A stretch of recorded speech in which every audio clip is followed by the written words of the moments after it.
STL Home Jams. Yeah. I don't remember that. Every Sunday, DJ Snow, Coalition DJ Snow, had a show where for an hour or two, I believe, he played nothing but St. Louis artists. And it was a countdown from 10 to 1.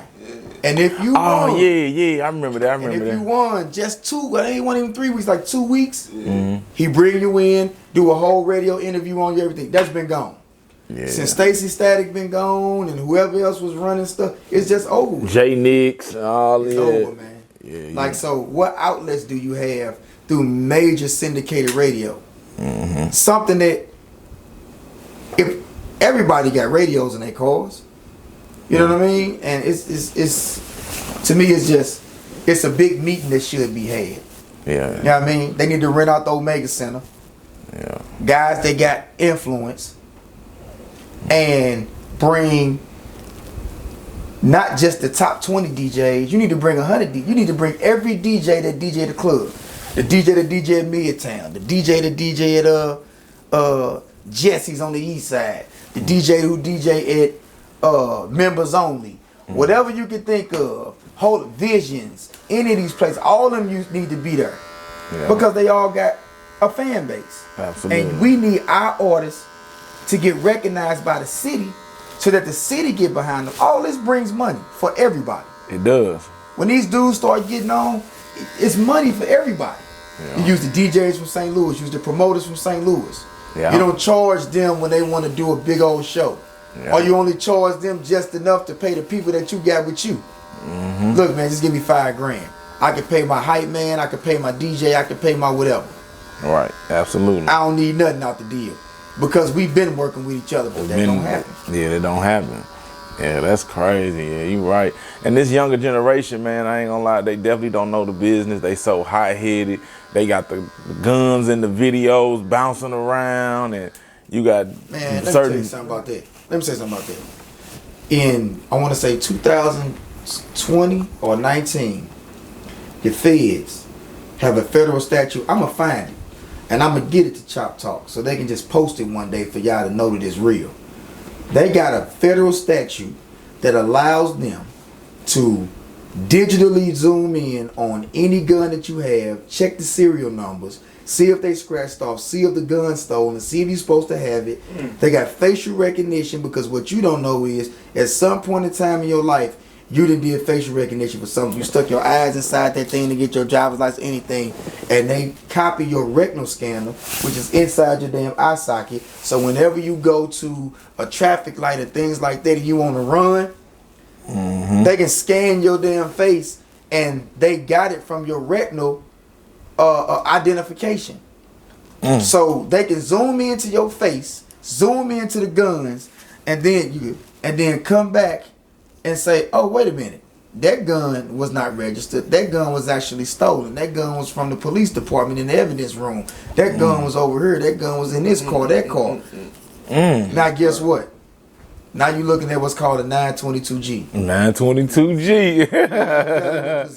Yeah, buddy. And then, listen, they so slick, don't let them catch you with no drugs on you. The Fed's so tough. They'll say the gun that they saw in that video that they didn't just catch you with just now. They'll say that gun that they saw you with was used during or in furtherance of a drug trafficking crime. And then they enhance it from a 922G to a 924C. C, yeah. Which is the only federal statute that cannot be ran concurrent with any other charge. It is the only one. Oh, so those can't be concurrent. No. And you got to do a mandatory 60 months. Yep. So just think about it. If they give you 18 months for the drug charge, you got to do your 16 and a half on the 18 and then start your 42 months on the 60-month sentence. Ain't playing. Tell them dudes about them weapons, boy. And it's crazy, right? Because I don't understand, and I hope they watch this, man. I hope a lot of our St. Louis artists and younger generation artists anywhere watch this. You talking to a guy who been to the feds. You talking to a guy who been to the state. You listening to a guy who been to both. I'm telling you, guns don't make you a great artist. Your artistry make you a great artist. That's right. So if you can't do all of what you doing without some guns, my dude, like, I don't know what y'all think it tells. What is you saying? That you can shoot somebody? Right. That's right. And then throw your life away, because somebody gonna tell. Somebody. Y'all doing, a lot of y'all dudes be thinking y'all partners gonna hold water and everything. And then when they get them in that place and the people say somebody dead, and all of y'all was together and y'all the crew, what do you think your partner is gonna do when they tell them that they minimum mandatory is 20 years to life? Do you think he finna leave his baby mama, You hear me? his side piece, the stripper from Bottoms Up, who we've been cashing out on all these years and trying to get her pregnant on the low? He fighting in the club over the girl like she is. The money, man, listen. The money that they getting in the streets, they family, they want to leave their mama. Yeah. You think these dudes gonna leave all these 6 or 7 things for something that you allegedly did? Hell no. Come on, man. All that go out the window. Then you be saying so and so ain't solid. Yeah, but guess what though? He finna be on the streets. Yeah. Cause he ain't taking no time. Yeah, and now and this generation don't give a damn.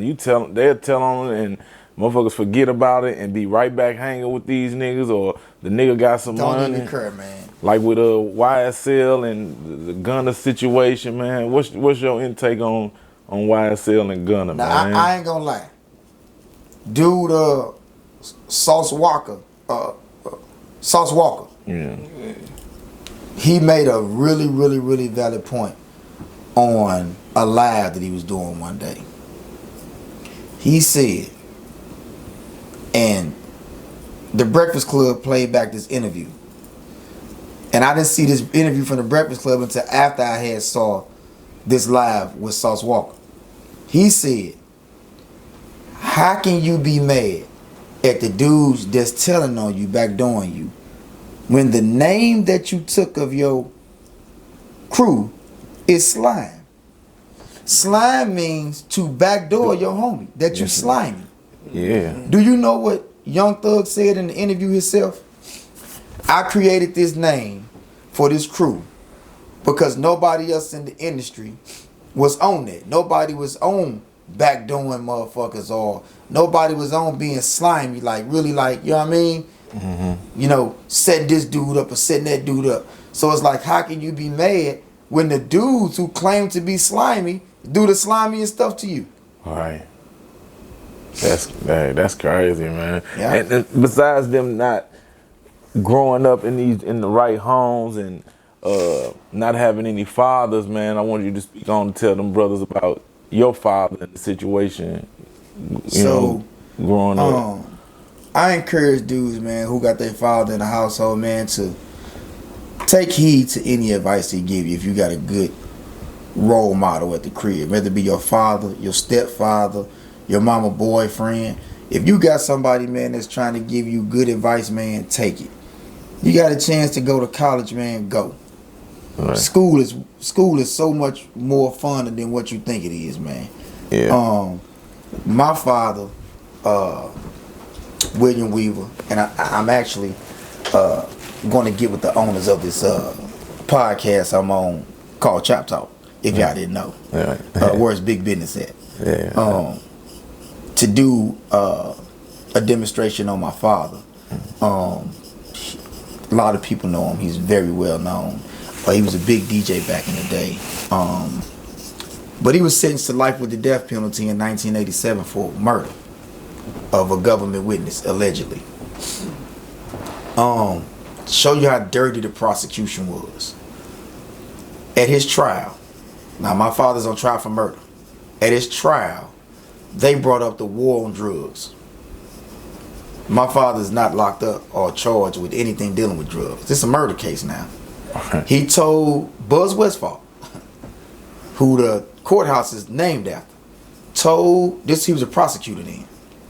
He told the jury, I am the top person in the county and I have the power to kill William Weaver.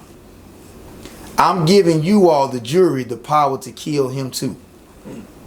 And then quoted a line from an actual movie.